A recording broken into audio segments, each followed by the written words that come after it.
Dorival Júnior está chateado, Cueva está chateado, as torcidas de Corinthians, Palmeiras e Santos estão chateadas, até Susana Werner está chateada.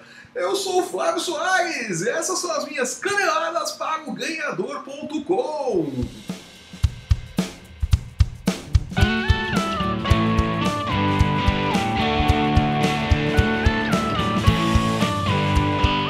Parece que o futebol no Brasil, principalmente em São Paulo, foi marcado pela hashtag chateado durante o final de semana. Dorival Júnior, por exemplo, ficou chateado com a derrota por 2-1 do São Paulo diante do Corinthians no último sábado pelo Campeonato Paulista, o primeiro majestoso do ano. O São Paulo que mostrou muito esforço, muita entrega, mas está devendo futebol como deveu em 2017. A complicar tudo, né? O São Paulo não está jogando com Cueva, que está chateado porque não é titular, né? O peruano Maravilha acha que tem lugar cativo no 11 inicial do São Paulo e está chateado porque não está sendo escalado, né? E o São Paulo está chateado porque no final das contas vai ter que dar um jeito de reintegrar Cueva ao time, porque o São Paulo perde muito sem o talento do peruano, né? É uma espécie de Valdívia do São Paulo, né? Vai acabar fazendo o que quer, a hora que quer, como quer, porque é o cara, o diferencial que o São Paulo tem agora, que o São Paulo não tem Hernanes nem nada, né?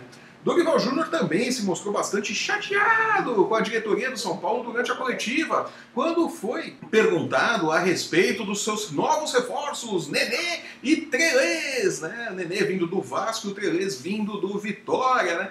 Dorival Júnior não conseguiu esconder o seu contentamento ao dizer que tinha uma lista com outros nomes, eram outros jogadores que ele estava procurando, né? Parece que Dorival Júnior e a diretoria do São Paulo não estão mais falando a mesma língua, né? Enquanto que Raí tenta encontrar uma forma de conseguir fazer com que Cueva tenha algum tipo de compromisso com o São Paulo e se torne útil nas próximas rodadas, né? Apesar de que neste meio de semana, na estreia da Copa do Brasil, Cueva já está barrado do time. Aí já informou que Cueva não joga, é o que vai deixar o peruano ainda mais chateado. Como também estão chateadas as torcidas do Corinthians, do Palmeiras e do Santos que não encontram um centroavante, né? O problema mais gritante é o de Casim, provavelmente Casim, o turco presepeiro, o bem-humorado e ruim de bola do Corinthians, né? Que não consegue fazer a função de pivô, não consegue ser centroavante, não consegue ser atacante, não consegue dominar a bola durante o jogo, né? O Casim que foi substituído no clássico contra o São Paulo no segundo tempo pelo Júnior Dutra, né? Saiu vaiado de novo pela torcida do Corinthians, que adora um jogador grosso, né, e carismático como é o Casim, não está mais com paciência com o turco, né? Já está vaiando ele, aplaudiu quando entrou Júnior Dutra, que deve ser o titular do Corinthians a partir do próximo jogo, agora que o Corinthians terá aí 8 dias de folga para se treinar, para se preparar para o jogo contra o Novo Horizontino pelo Campeonato Paulista, né? Júnior Dutra deverá ser o titular no comando de ataque do Corinthians. Casim deve ir para o banco de reservas, ou nem isso, né? O Casim que realmente decepcionou demais. Outra decepção do campeonato é Borja, né? O atacante colombiano que não consegue fazer gols, né? O ano passado o problema era que não tinha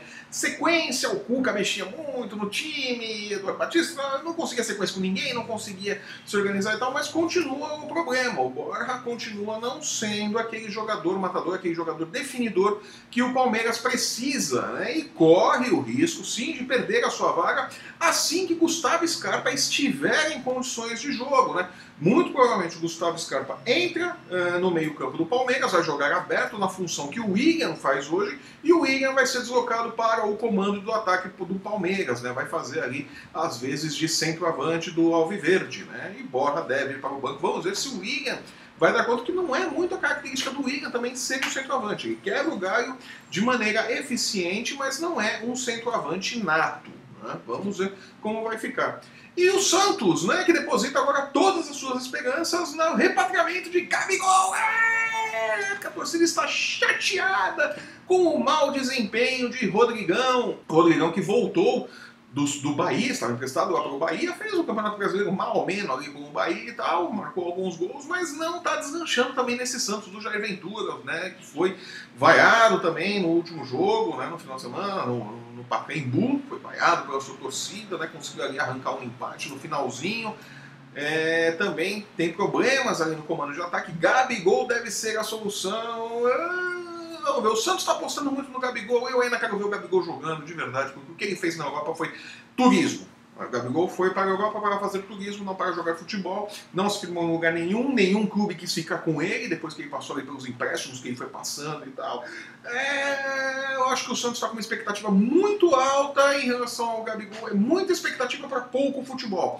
Vamos ver como é que vai ser essa chegada aí do Gabigol ao Santos. Vamos ver como vai ser a estreia dele. Espero realmente que ele deslanche, que ele mostre o bom futebol que ele mostrou na primeira passagem pelo Santos, que levou ele, inclusive, à seleção brasileira campeã olímpica. Né? Mas eu não aposto nisso. Eu tenho grande desconfiança do futebol de Gabigol e como que Gabigol volta da Europa para o Brasil. Vamos ver como que ele vai sair ali no Santos nessa segunda chance que ele está tendo. Né? E quem também está chateada com os rumos do futebol é Susana Werner. Susana Werner que não escondeu o seu descontentamento ao ver que seu marido, o goleiro Júlio César, fechou um contrato de 3 meses para encerrar a sua carreira no Flamengo, né? Júlio César vai ter ali um salário simbólico, vai trabalhar ali, jogar por os últimos 3 meses no Flamengo para encerrar a sua carreira. A Susana Werner saiu reclamando muito no Twitter, no Instagram, no Instagram, né? Na conta dela do Instagram, deixando muito claro ali que não gostou da decisão, que foi uma decisão unilateral, que foi o Júlio César que resolveu isso sozinho, e que deixa ela e os filhos em Portugal, onde eles estavam morando, né? E ela deixa muito claro que não tem intenção nenhuma de retornar ao Brasil com os filhos, então o Júlio César ficará este período sozinho aqui no Brasil e tal, e fica no ar ali. E questão de como segue o casamento dos dois, talvez já seja aí um sintoma da crise, um fim de casamento, ali essa vinda, inclusive, do Júlio Santos para o Brasil. De todo modo, lá do Susana Werner ficou muito chateada, né? E quem também está chateado é a diretoria do Vasco, né, com as eleições que não terminam nunca.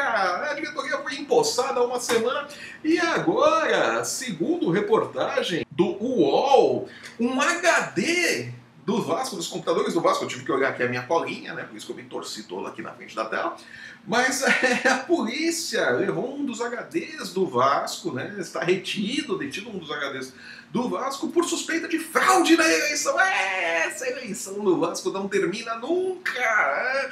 Tudo que o Vasco precisa, o Vasco que está indo para o Chile para enfrentar a Universidade de Concepción, né, pelo primeiro jogo da segunda fase da pré-Libertadores, né, o Vasco precisa ali derrubar, né, a Universidade de Concepción para seguir adiante, né, para entrar na fase de grupos da Libertadores, né, para chegar ali ao que realmente importa, ao filé mignon da Libertadores, vamos colocar assim, o Vasco, que é um poço de problemas, agora tem mais esse problema, de repente pode ser que a polícia, a justiça determine que as eleições do Vasco não valeram de absolutamente nada, vai ter que fazer tudo de novo, e Alexandre Campelo ali não é presidente, e tudo mais, né? Vamos ver o que vai acontecer, tem lá um computador detido, tá lá com a polícia, estão fazendo perícia, tal, determinado pela Justiça do Rio, e pode ser que a eleição do Vasco não termine ainda. Né? O Vasco ali, que é um poço de problemas, os problemas não acabam nunca no Vasco, né? Vamos ver, vamos torcer, né, para que esses problemas da diretoria, de administração e tal, não afetem o desempenho do Vasco em campo nesta semana, né? O Vasco tem esse jogo importante lá no Chile, né? Conseguiram comprar as passagens, né, para ir até o Chile finalmente, né? O Miranda não comprou, falou que não era a responsabilidade dele, porque ele não era mais presidente, não é?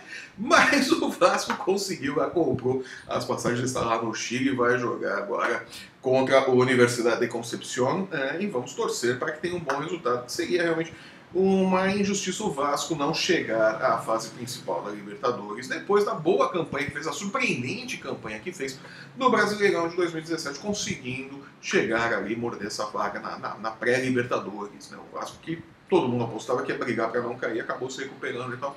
Merece realmente disputar pelo menos a fase de grupo, seria uma boa recompensa. Né? Não acho que vai longe, mesmo entrando nas fases de grupos, né? Não acho que o Vasco vai longe por conta de todos esses problemas, por conta de toda essa bagunça que está no clube da perda de jogadores, né? Mas posso estar enganado, também achava que o Vasco não ia longe no Brasileiro e acabou indo. Né? Vamos ver como fica aí o resultado desse jogo. Né? Tem muita gente chateada no futebol brasileiro, né? Muita gente chateada com o futebol, muita gente chateada com diretorias, com o time. Vamos esperar que essa semana seja melhor para todo mundo, não é mesmo? E eu vou ficando por aqui, eu sou o Flávio Soares e essas foram as minhas caneladas para o Ganhador.com. Se você estiver assistindo o nosso programa pelo YouTube, aproveite para assinar o nosso canal, deixe o seu curtir aí, deixe o seu comentário, né? Faça suas sugestões, diga se você acha que o Vasco vai chegar à fase de grupos da Libertadores ou não, né? Vamos fazer uma pequena enquete aí com os nossos seguidores, não é mesmo? Aproveite também para acessar o Ganhador.com e se manter informado sobre tudo o que acontece no mundo dos esportes. Siga-nos também em nossas redes sociais ou sensuais, dependendo do seu ponto de vista. Aqui embaixo da tela você tem ali os endereços para acompanhar o Ganhador no Facebook, no Instagram e no Twitter, né? Eu volto na próxima sexta-feira com o resumo da semana esportiva no futebol brasileiro e para saber se o pessoal continua chateado. Até lá!